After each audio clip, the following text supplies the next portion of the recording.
تو وہ کہتے ہیں اللہ کی ذات تو مؤثر ہے، لیکن نام کہنے سے، نام لینے سے کیا ہوگا؟ تو حضرت شیخ شبلی علیہ رحمہ نے ابو علی سینا کو سمجھایا کہ نہیں میاں، نام میں بھی اثر ہوتا ہے، نام میں بھی تاثیر ہوتی ہے۔ وہ کہنے لگا نہیں، مؤثر تو صرف صورت خارجی ہوتی ہے، لہذا میں اس بات کو تسلیم کرنے کو تیار نہیں ہوں۔ ضد میں آ گیا، میں نے عرض کر دیا کہ بزرگوں کا ایک اپنا طریقہ ہوتا ہے۔ تو حضرت شیخ شبلی تھوڑا سا غصے میں آ گئے اور فرمانے لگے ابو علی سینا، میں تیرے سے کیا بات کروں، تو تو گدھا ہے۔ اس کے سرخیاں آ گئی چہرے پہ، غصے سے لال پیلا ہو گیا۔ مجھے گدھا کہا؟ بڑی مجلس میں اتنا بڑا فلسفے کا امام، زمانہ میرے نام کا معترف، اتنی کتابیں میں نے لکھی۔ تو حضرت شیخ شبلی مسکرا پڑے، فرمانے لگے دیکھا نا، گدھے کے نام سے تیرے چہرے کا رنگ بدل گیا۔ تو کہا جب گدھے کے نام میں اتنا اثر ہے کہ تیرے چہرے کا رنگ بدل سکتا ہے، تو کیا اللہ کا نام لینے سے دل کا رنگ نہیں بدل سکتا؟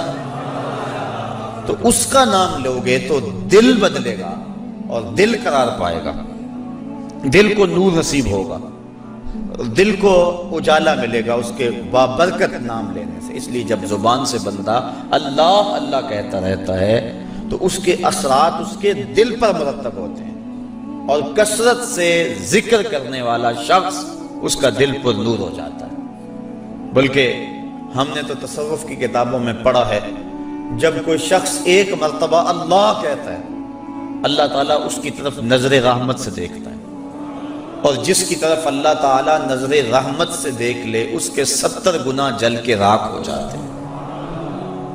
اور جس نے اٹھتے بیٹھتے چلتے پھرتے وظیفہ یہی رکھا، پھر اس کے من میں کتنے اجالے اتریں گے، کتنی روشنیاں اس کو نصیب ہوں گی۔ تو کہا یا ایھا الذین آمنوا اذکروا اللہ ذکرا کثیرا، اے ایمان والو اپنے رب کا کثرت سے ذکر کرو۔ اور میرے اور آپ کے آقا و مولا حضور نبی رحمت صلی اللہ علیہ وآلہ وسلم نے ارشاد فرمایا، اللہ کا ذکر اس انداز سے کرو کہ لوگ تمہیں مجنون کہیں یہ تو پاگل ہو گیا۔ بلکہ ایک روایت امام طبرانی نے بیان فرمائی ہے کہ اللہ کا ذکر اس طرح کرو کہ منافق تمہیں تانا دے کہ ریاکاری کر رہے ہو، اس انداز کے ساتھ تم اس کا ذکر کرو۔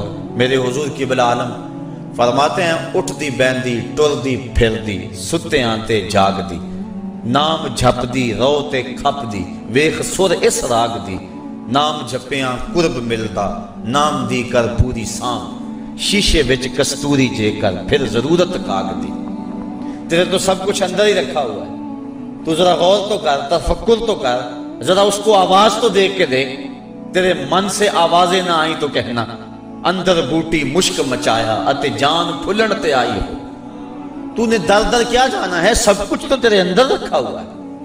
وہ کہتے ہیں ایک سنیارا تھا، بمبئی کا رہنے والا، یہاں ہمارے لاہور میں آ گیا، پرانے دور کی بات ہے۔ اس کے پاس بڑے قیمتی موتی تھے، اس نے کسی مجلس کے اندر اپنے موتی کھولے اور ایک موتی کہنے لگا یہ شب افروز ہے، رات کو چمکتا ہے۔ جب اس نے سامان سمیٹا اور اٹھ کے جانے لگا تو ایک چور بھی اس مجلس میں بیٹھا ہوا تھا، کہنے لگا حضرت کہاں کے ارادے ہیں؟ کہا بمبئی جا رہا ہوں۔ کہا حسن اتفاق، ارادے تو میرے بھی بمبئی کے ہیں، چلو اکٹھے چلتے ہیں۔ وہ جوہری سمجھ گیا کہ یہ اصل میرا ہم سفر نہیں ہے، اس کا دل اس موتی پہ آ گیا ہے، لیکن وہ تھا بڑا سمجھدار، تو اس نے کہا آ جاؤ۔ سارا دن سفر میں رہے، جب رات کو سونے لگے تو اس نے اپنی قمیض یا واسکٹ وغیرہ اتار کے جو ہے وہ لٹکا دی کسی چیز کے ساتھ۔ یہ اٹھا اور اس نے نظر بچا کے وہ قیمتی موتی اس کی جیب میں رکھ دیا اور خود بے فکر ہو کے سو گیا۔ یہ چور اٹھا، اس کا سامان ٹولتا رہا، لیکن موتی نہیں ملنا تھا، نہ ملا۔ صبح یہ اٹھا اور نظر بچا کے اس کی جیب سے موتی نکال کے اپنی جیب میں رکھ لیا۔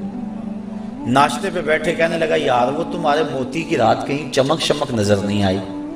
جیب میں ہاتھ ڈالا، کہا نہیں یار میرے پاس ہی تھا۔ بڑا حیران ہوا، میں نے تو جیب ٹٹولی ہے ساری رات۔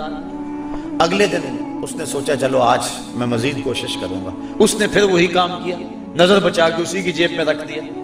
وہ ساری رات ڈھونڈتا رہا، موتی نہیں ملنا تھا، نہ ملا۔ صبح نظر بچا کے اس نے اپنی جیب میں رکھ لیا۔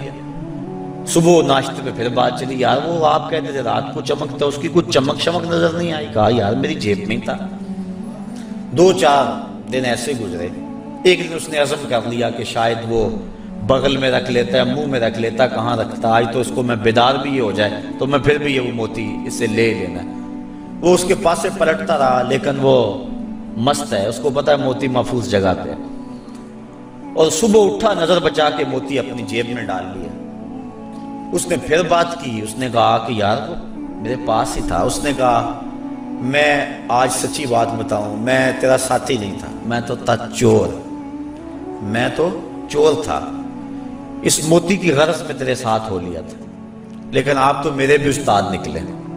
میں نے بڑی محنت کی، مجھے 3 دن ہو گئے موتی نہیں ملا، میں آپ کو استاد مانا، آپ مجھے بتائیں کہ موتی آپ رکھتے کہاں تھے۔ اس نے کہا میاں تو اوروں کی جیبیں ٹٹولتا رہا، کبھی اپنی جیب میں بھی تو ہاتھ ڈال دیا ہوتا، نہ مسجد وچ نہ مندر وچ، لب یار نو اپنے اندر وچ۔